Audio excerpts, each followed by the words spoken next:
اس اقتباس سے اس دور کے سماجی پس منظر کی بھی عکاسی ہوتی ہے جب لوگوں کی عزت و آبرو کو بڑی اہمیت دی جاتی تھی۔ چالان ہونا ایک عام سی بات ہے، لیکن اس وقت کی معاشرت میں اسے بڑی سنجیدگی سے لیا جاتا تھا۔ اشفاق احمد کی لینڈ لیڈی اور اس کے خاندان کے افراد نے چالان کی خبر کو انتہائی سنجیدگی سے لیا، جس کے رد عمل میں انہیں شدید تشویش اور شرمندگی بھی محسوس ہوئی۔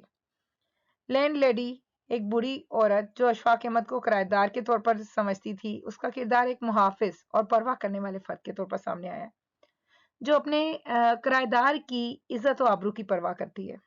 لینڈ لیڈی کی ساس، جو کہ اور بھی زیادہ قدیم خیالات کی حامل ہے، اس صورتحال پر اور زیادہ فکر مند ہو جاتی ہے اور اشفاق احمد کو مشورہ دیتی ہے کہ وہ اس واقعے کو کسی کو نہ بتائیں تاکہ ان کی عزت پر کوئی حرف نہ آئے۔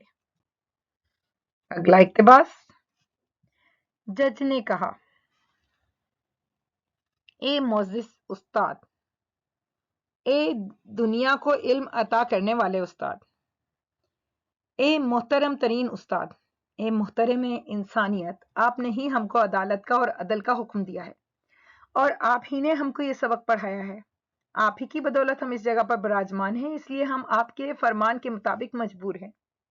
عدالت نے جو ضابطہ قائم کیا ہے اس کے تحت آپ کو چیک کریں گے۔ باوجود اس کے کہ ہمیں اس بات کی شرمندگی ہے اور ہم بے حد افسردہ کے ایک استاد کو جس سے محترم اور کوئی نہیں ہوتا اپنی عدالت میں ٹرائل کر رہے ہیں، اور یہ کسی بھی جج کے لیے انتہائی تکلیف دہ موقع ہے کہ کورٹ میں کٹہرے میں ایک استاد مکرم ہو اور اس سے ٹرائل کیا جائے۔ اب اس کی وضاحت دیکھتے ہیں۔ اشفاق احمد کے اس اقتباس میں جج کی جانب سے استاد کی عزت و تکریم کا اظہار کیا گیا ہے۔ جج کی تقریر میں استاد کو معاشرے کا سب سے محترم اور قابل قدر فرد قرار دیا گیا ہے۔ اس میں جو چند اہم چیزیں ہیں وہ یہ کہ اقتباس اس واقعے کا حصہ ہے جب اشفاق احمد روم میں پروفیسر کے طور پر کام کر رہے تھے اور ان کا چالان ہو گیا تھا۔ عدالت میں پیش ہونے پر جج نے ان کی حیثیت اور مقام کو مد نظر رکھتے ہوئے انہیں ایک عظیم الشان خطاب دیا۔ جج نے کہا کہ استاد وہ شخصیت ہے جو دنیا کو علم عطا کرتی ہے، عدالت اور عدل کا درس دیتی ہے، انسانیت کی خدمت کرتی ہے۔ گویا اس حوالے سے استاد کی عظمت اور ان کے کردار کی اہمیت کو واضح کیا گیا۔ جج کی تقریر میں استاد کی علمی اور اخلاقی حیثیت کو بھی سراہا گیا ہے۔ جج نے کہا کہ استاد وہ ہستی ہے جس نے عدالت اور عدل کے اصول سکھائے۔ یہ الفاظ اس بات کی عکاسی کرتے ہیں کہ استاد کی حیثیت معاشرے میں کتنی بلند ہوتی ہے اور ان کی تعلیمات کا کتنا گہرا اثر ہوتا ہے۔ اس اقتباس میں جج کی جانب سے عدالت کے ضابطے کی پابندی کا ذکر بھی کیا گیا ہے۔ جج نے کہا کہ عدالت کو قانون کے مطابق عمل کرنا پڑتا ہے، باوجود اس کے کہ انہیں استاد کا ٹرائل کرنا شرمندگی اور افسردگی کا باعث لگ رہا ہے۔ یہ الفاظ اس بات کی نشاندہی بھی کرتے ہیں کہ قانون سب کے لیے برابر ہوتا ہے، چاہے وہ شخص کتنا ہی معزز کیوں نہ ہو۔ عدالت کو اپنے فرائض کی انجام دہی میں کسی بھی قسم کی رعایت یا ترجیح نہیں دی جاتی۔ جج کی تقریر میں استاد کے لیے احترام اور عزت کا اظہار موجود ہے، ساتھ یہ بھی کہ جج کے لیے انتہائی تکلیف دہ موقع ہوتا ہے جب اسے ایک استاد کا ٹرائل کرنا پڑے۔ اس سے ظاہر ہوتا ہے کہ استاد کی حیثیت اتنی بلند ہے کہ ان کا محاسبہ کرنا بھی مشکل کام ہے۔ گویا استاد کے بارے میں وہ قومیں جو استاد کی عزت کو، اس کے احترام کو، اس کی اہمیت کو سمجھتی ہیں، وہی قومیں ترقی کے سفر پر گامزن ہیں۔ اور اسی حوالے سے بتایا جا رہا ہے کہ استاد وہ شخصیت ہے جو معاشرے کو علم اور دانش کی روشنی فراہم کرتا ہے۔ جج کی تقریر میں استاد کی عظمت اور ان کی خدمات کو خراج تحسین پیش کیا گیا۔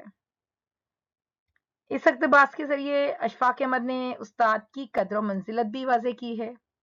انہوں نے بتایا کہ استاد کی خدمات کو کبھی فراموش نہیں کیا جا سکتا، اور جج کی تقریر کے الفاظ استاد کی عظمت اور ان کی خدمات کی قدردانی کا بہترین اظہار ہے۔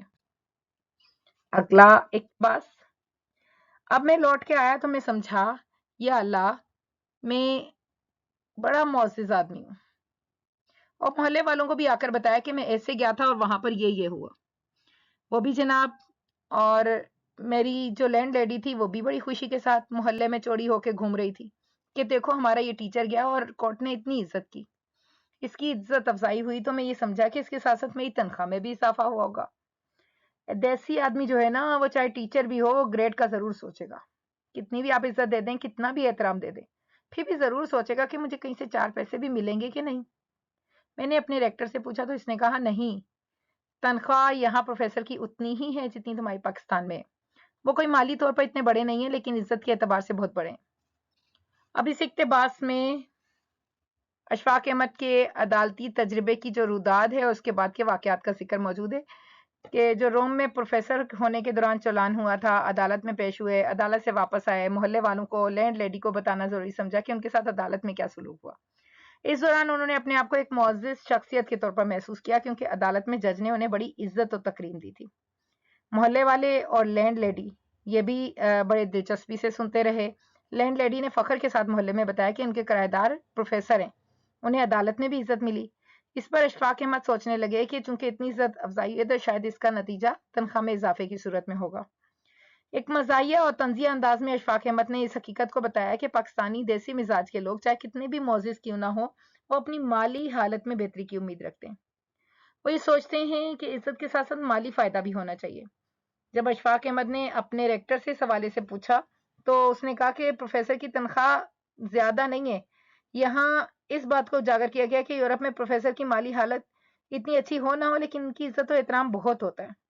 اشفاق احمد نے یہ بات مزاحیہ انداز میں کہی کہ مالی طور پر وہ زیادہ بڑے نہیں ہیں لیکن عزت کے اعتبار سے بہت بڑے ہیں۔ اس سے یہ سبق بھی ملتا ہے کہ معاشرتی طور پر